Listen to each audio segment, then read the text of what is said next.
Hear that voice, big stakes, big stage, one choice. From the coin toss to the last shot, he break it all down on the spot. Sideline swagger, zip up jacket, notes in the pad, whole board mapped it. Every city, every loud crowd chanting. If the trophy on the line, he's standing. It's the KR Big Game Show. You feel that buzz soon as lights go. If it's win or lose, he gon' be there. Talking every play like fresh air. Bills Mafia riding, all nation loud. Big smile steady in the tensest crowd. When the big game hit, he on call for show. It's the KR Big Game Show. KR in the zone. When it's time for the moment, you already know. Ladies and gentlemen, the KR Big Game Show with your host, Big Game Kerry Reeves.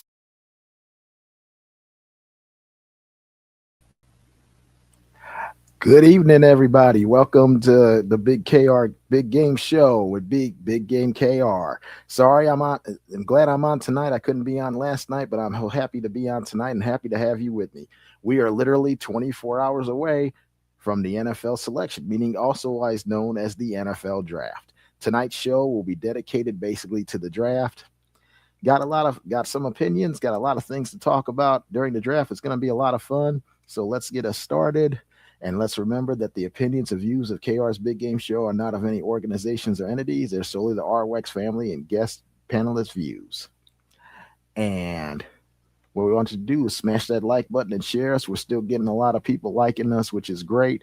Sorry that we haven't been on lately with the Rebels with a Cause, but life happens and we've all been busy with stuff. So I'm on to you tonight. I'm going to enjoy it. We're going to have some fun. Let's get on with it. We're going to talk about the NFL Draft is this Thursday through Saturday from Pittsburgh at Acrisure Stadium, right along the confluence of the rivers of the Ohio, Allegheny, and the Monongahela, which will make for a great setting and great weather over the three days.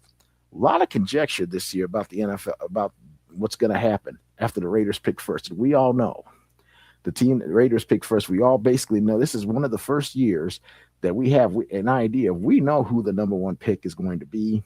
It's going to be Fernando Mendoza out of Indiana, and he's going to be a Raider. The fun is going to start at number 2. And it starts at number 2 with the New York Jets. Now, my history of the NFL Draft, I've been watching the draft since 1983.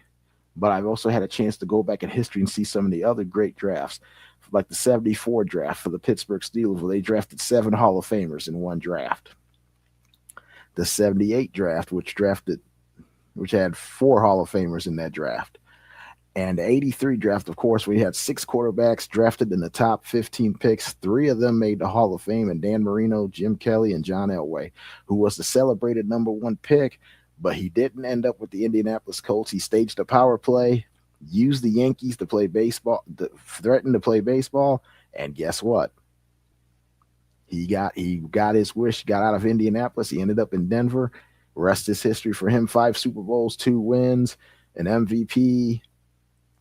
Just an amazing career that John Elway had. Jim Kelly and Dan Marino, all 3 Hall of Fame quarterbacks. And like I said, the fun starts at number 2 with the Jets. Conjecture says David Bailey. Other conjecture says Arvell Reese. Other conjectures say they may trade out of the number 2 pick and get more picks and keep the 16th pick, which will come up later. The Cardinals we don't know what they're going to do. They can go defense, they can go offense. And they can go defense, they can go offense, they could trade. They've talked about even trading down to hopefully acquire the other quarterback that's people mentioning in this draft is Ty Simpson out of Alabama. He will be drafted. I don't know if he'll be drafted. It's going to take a lot, I think, for him to get drafted night 1, but I definitely see night 2 if nobody's willing to trade up with Arizona or trade up with Pittsburgh or trade up with anybody else who could be in time for a quarterback. You got the Titans at 4. I think their choice is obvious. If it's not a defender in Sonny Styles, it's Jeremiah Love. He's the best player in this draft. I would say right now the top 5 players that I have in this draft would be Jeremiah, number 1, Ruben Bain, number 2, Sonny Styles, number 3, David Bailey, number 4, Arvell Reese, number 5. Those are my top 5 players in the NFL draft. That's how much I believe they could really make a difference. team that's in right now. The Giants, they're an interesting position. They have 2 top 10 picks. They have the number 5 pick and the number 10 pick. Conjecture is saying they may use one of those on a receiver. They may actually trade one of those, trade back down to possibly get the receiver that they want. Or they could use both of those picks and solidify their offensive line and the defensive line. They've got a lot of options. And I really believe when it comes to the general manager, Joe Schoen, I don't think he'll be making these picks for the draft. I think somebody else is making these picks for the draft. Next is the Cleveland Browns, my favorite dysfunctional team in the world. What are they going to do at 6? Is it best player available at 6? Is it the best offensive lineman? Is it the best defensive lineman? Who knows? I think they need to go offense. They got to shore up that line for whoever plays quarterback, whether it be Deshaun Watson or Shedeur Sanders. Somebody's got to be there to protect them so they could at least be functional enough to throw the ball or run the ball downfield. The Commanders are an interesting team at 7 because there's several ways they can go. Their free agency, they've had a really good free agency time where they've spent over $160 billion on improving their defense. So, and I think if you want to keep Jaden Daniels healthy and keep them around, either get him another lineman or get him a number 2 receiver. Get him a number 2 receiver that can complement Terry McLaurin, or Jeremiah Love somehow falls to them at 7, which I don't see happen. I don't think he falls past 5. If he falls anywhere, Jeremiah Love falls to them at 7. That's a possibility. The New Orleans Saints, I believe they will go for an offensive lineman, shore up that offensive line for their 27-year-old second-year quarterback Tyler Shuck. The Chiefs at number 9. Here's where it could get really interesting. They have the 9th and the 29th pick of the first round. They have several needs. Will they address 2 of them? The two big needs they need to address is corner on offensive line. This is a first round where they could be able to get both of those. They could really get both of those and really set themselves in motion. Or will they go against Brett Veach, go against the grain and get Patrick Mahomes, a number 1 receiver? Although I don't think he doesn't need to get a number 1 receiver this early. I think he can wait to 29 if possible. They've got the 9th, the 29th, and the 40th pick. They can get a wide receiver in one of those picks because there's plenty of wide receivers out there. I look at the Giants. That's their second number 1. If they don't trade or do anything with it, I say you shore up the offensive line, shore up the defensive line, get yourself protection for your young quarterback and your young running game with Cam Scatterboo. And if Jeremiah Love falls into your place at 5, you go there. Miami, they are completely rebuilt. We know what they're doing. They're rebuild. They're marching for Arch. That's what they're doing. They're rebuilding. They could go offensive line. They can go defense. There's several positions they could actually go. Dallas. Boy, just when you think you know what they need, out comes Jerry Jones, and he tells you he may trade both of his first round picks to move up into the top 10. Everybody's looking at Jerry like, okay, Jerry's crazy. Draft defense, Jerry. You need a lot. You need a corner and you need a safety because it doesn't matter if your offense scores 35, your defense is going to give up 38. Quarterbacks last year against the Dallas Cowboys had a 110 passer rating against them. 110. That's usually that's a death nail. That means you're losing a lot of games. You're losing a lot of shootouts, which they did. They lost a lot of shootouts, and then when that offense can't score, that's what happens. The Rams could go several different ways. Rumor has it that they could be looking at offensive line, or they might find themselves fitting in the wings for Ty Simpson. And then people ask me, why Ty Simpson? I said, well, Matt Stafford's about to sign his final 2-year contract. He's got 2 years left. And I think even Matthew Stafford admits he's got at least 1 year, if not 2 years left. Ty Simpson, if you draft a kid like Ty Simpson, he can sit in that offense and learn under Sean McVay and that staff for a year, maybe 2. He'll be fully ready in a year or 2 years to take over the starting job for the Rams if you decide to go that way. If not, get yourself a corner because their secondary last year, especially in the playoffs, they were bad. They were very bad in the playoffs, and it cost them against Seattle in the NFC Championship game. It nearly cost them against Chicago, and it nearly cost them against Carolina.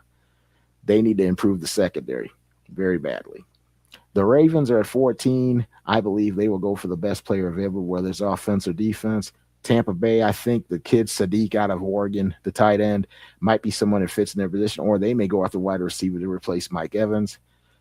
The Jets have their second number one pick from Indianapolis, and who knows what could happen here. I think it depends all on that first draft pick they make. If they get the guy they want at 2, they may decide, okay, if the guy we want is not there, and they're probably at that point looking for a wide receiver, which I think he's that, but the wide receiver they want, they may trade down to get another wide receiver. That's the top half of the NFL draft. Here comes the second half of the NFL draft. The Lions, I believe they're going to shore up that offensive line, go for the best offensive lineman available. They're an offensive line machine up there in Detroit.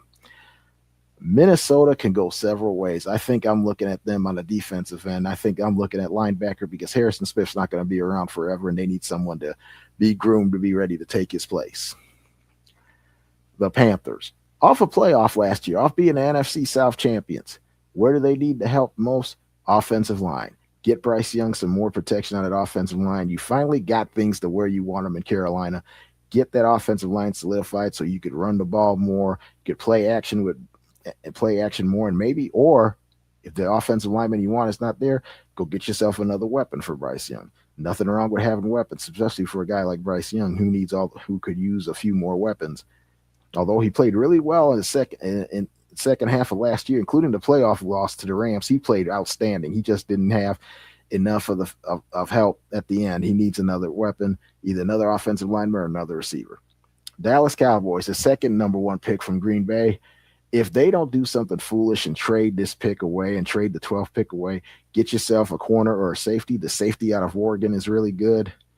Or another corner, Gerard McCoy out of Tennessee would be fit perfect for Mike. But I think the issues with him, everybody's worried about his knee.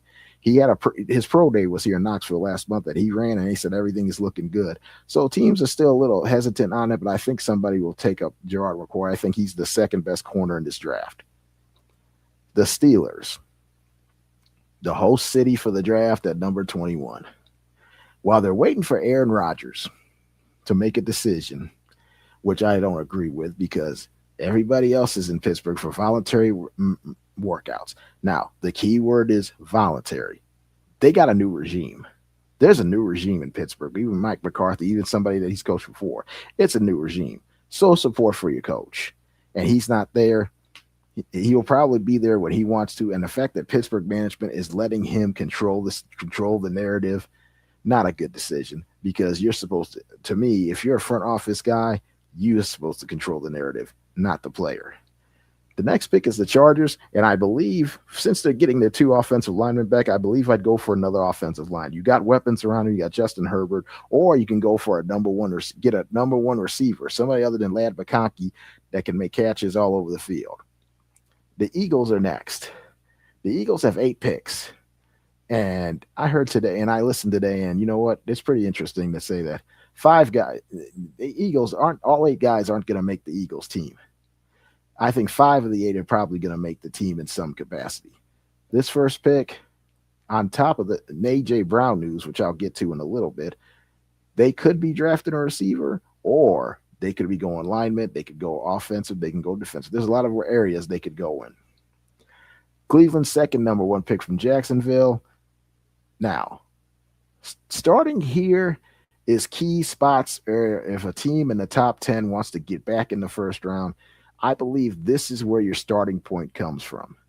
You could get back in the first round by offering your second, and maybe my philosophy. I listened to somebody today, and my philosophy, I agree with him.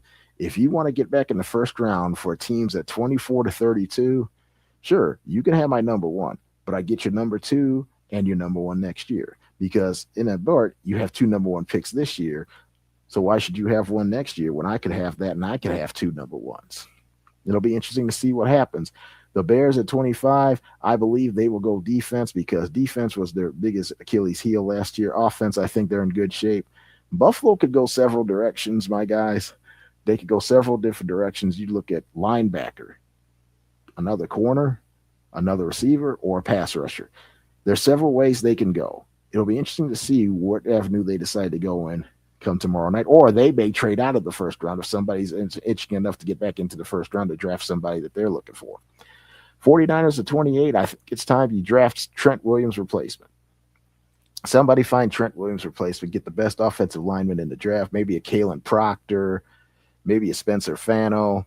If they're not gone early, if one of those are around, if I'm San Francisco, I'm grabbing Trent Williams replacement. He just signed a 2-year extension, and I think it's the last contract he'll sign. The Texans at 28, I think leave offensive line. Something to keep C.J. Stroud upright, or find him another receiver other than Tank Dell, someone, or get him a running game. Get C.J. Stroud a running game. The last 2 years, I think he's declined a little bit as a quarterback because his running game has not been great. His offensive line has not been great, and it's forcing him to do a little bit more than he should. He's been injured a couple of times. That's been tough on him. I think you get him a running game and calm everything down. Get him back to what he was doing his rookie year. Kansas City Chiefs, their second number one. This was from the Rams. I believe they will keep these picks, and I believe they will go offensive line, defensive line, corner. I think somewhere. This might be the area where the Chiefs decide they go against the grain, since they have the 40th pick on Friday to go get a wide receiver for Patrick Mahomes.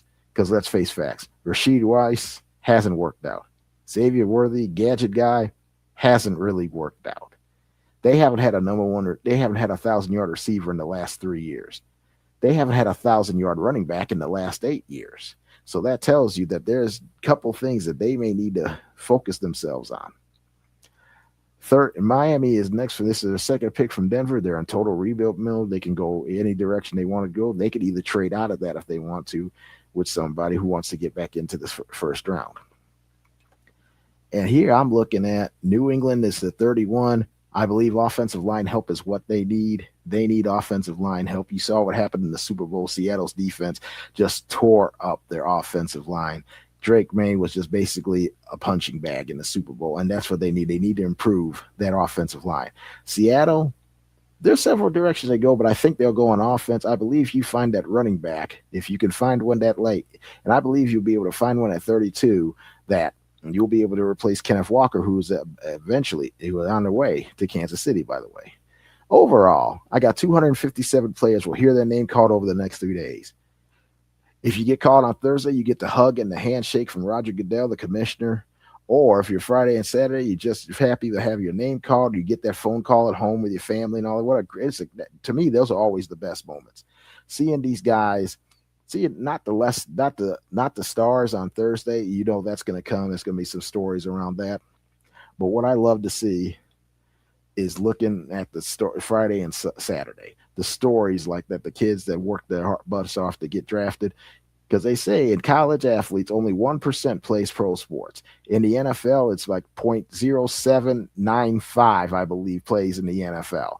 So to hear your name get called possibly for the NFL for your chance to make an NFL team, that is a feeling that you'll never forget. You've worked hard for this opportunity. Your family has been with you for this entire opportunity.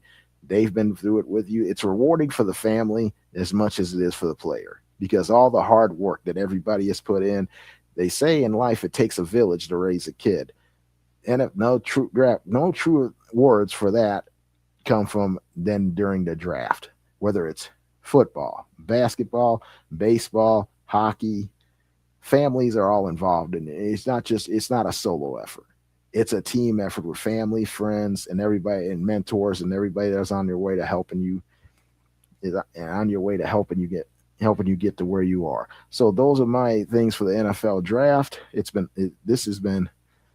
good to go over and seeing the team, seeing how excited everybody's going to be tomorrow night. By the way, Fernando Mendoza, the number one overall pick, will not be at the draft tomorrow night because he will be with his family. That's another thing. You have the right to come. You have the right to sit in the green room or not. We've seen some nightmares in the green room. We've seen Warren Sapp sit in the green room. We saw Aaron Rodgers sit in the green room for 3.5 hours thinking he was going to be a top 5 pick. Ends up being picked 25 by the Green Bay Packers. So the green room, it's up to people where they want to go there or not. I don't think I think it's a little embarrassing if you go there and you're not drafted. Like Brady Quinn went for 2 days not being drafted. Shedeur Sanders last year didn't go to the green room, didn't get drafted till day 3, and had even a hoax attempt and everything else come after him. And that's just a tough moment. If you don't get drafted, there's no shame because other teams will be calling and signing undrafted free agents, and you have a chance to make team. We've seen plenty of undrafted free agents make NFL rosters. So that's not the end of the world. If you don't get drafted, there's a chance that you're going to get a shot to try out in the training camp and everything just to see where you stand. Now, in other news that's going on, rumors are now circulating that A.J. Brown will be traded to the Patriots post June the 1st. Howie Roseman and them have not officially said that yet, but the rumors from guys like Adam Schefter, Peter Schrager, Daniel Jeremiah, those guys who have great opinions, are all reporting that he will be traded to the Patriots post June 1 for salary cap reasons. And the salary cap reason is this: if you trade him before post 1, it's a $40 million dead cap hit to your salary cap.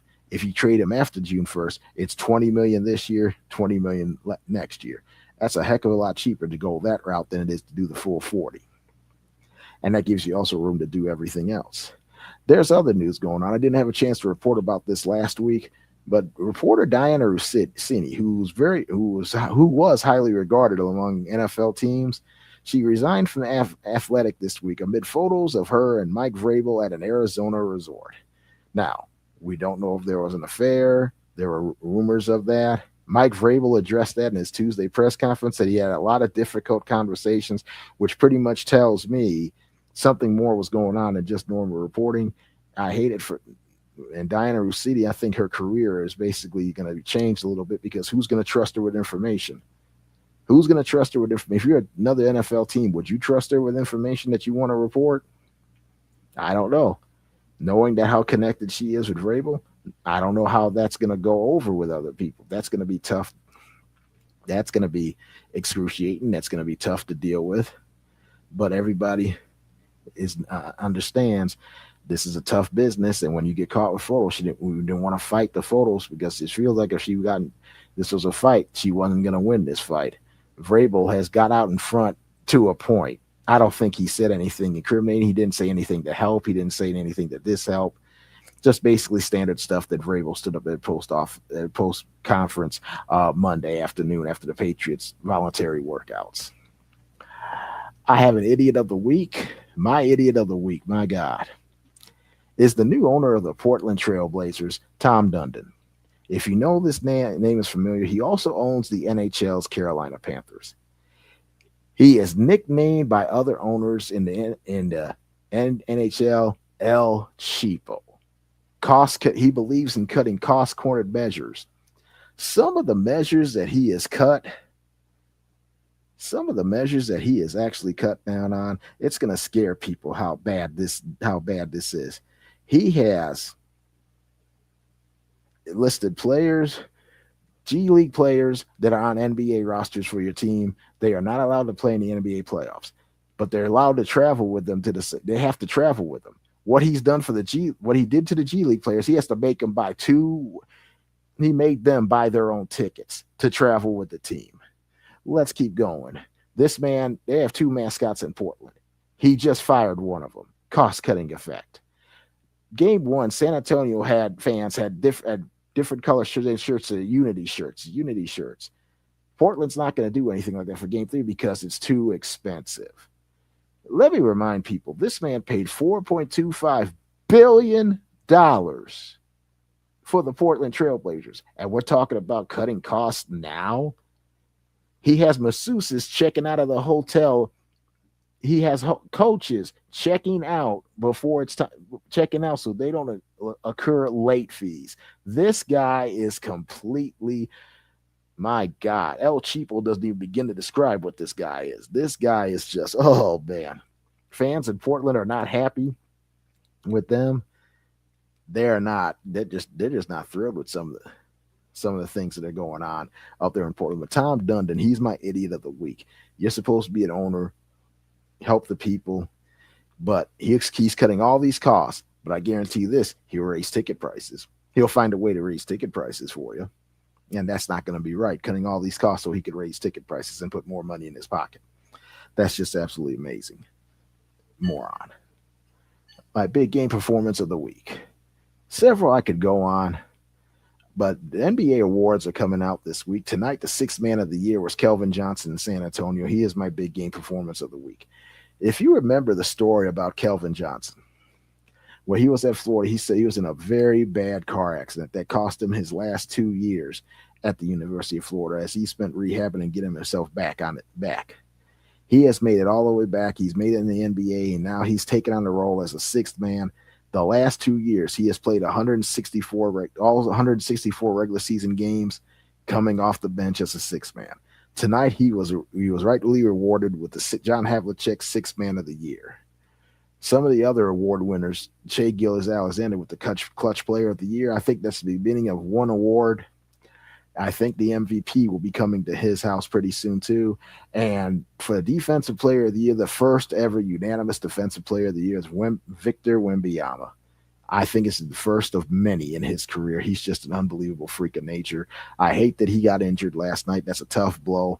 I don't see him playing this weekend. If they don't allow him to fly to Portland, there's no way he's playing this weekend.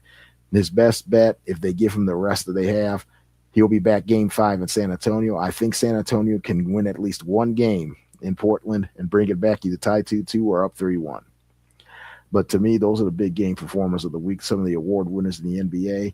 Looking forward to seeing more coming out. Who's the MVP, who's the coach of the year. We're going to see a lot of those stuff. And folks, that is the end of my show this week. I want to thank everybody for listening. Get a chance to hit the like button, smash the like button, enjoy the show, watch it again in your coverage. And when I speak it, it's a big game. The NFL draft is tomorrow. Excited. We got the NHL playoffs going tonight. We got 2 games tonight. We got 3 games tomorrow. We got hockey all weekend. We got basketball all weekend. Playoffs. We got the NBA and got the NFL draft. Got 3 days. If you're a draft head, you'll be into the draft. You're into hockey. You're into that. Take a break. Watch hockey at night. It's going to be a lot of fun. It's going to be a lot of things going on this weekend. And remember, like I said, thank you for watching. And when I speak it, it's a big game. Thank you for joining me tonight. I will see you next week, probably back on Tuesday if everything works out, back on Tuesday. If not, I'll be back on an early Wednesday night. Thank you for joining. See you later. Bye-bye. Yeah. KR in the zone. When it's time for the moment, you already know. Flip the channel. Hear that voice. Big stakes, big stage, one choice. From the coin toss to the last shot, he break it all down on the spot. Sideline swagger, zip up jacket, notes in the pad, whole board mapped it. Every city, every loud crowd chanting. If the trophy on the line, he's standing. It's the KR Big Game Show. You feel that buzz soon as lights go. If it's win or lose, he gon' be there. Talking every play like fresh air. Bills Mafia riding, whole nation loud. Big smile steady in the tensest crowd. When the big game hit, he don't call for show. It's the KR Big Game Show. KR in the zone.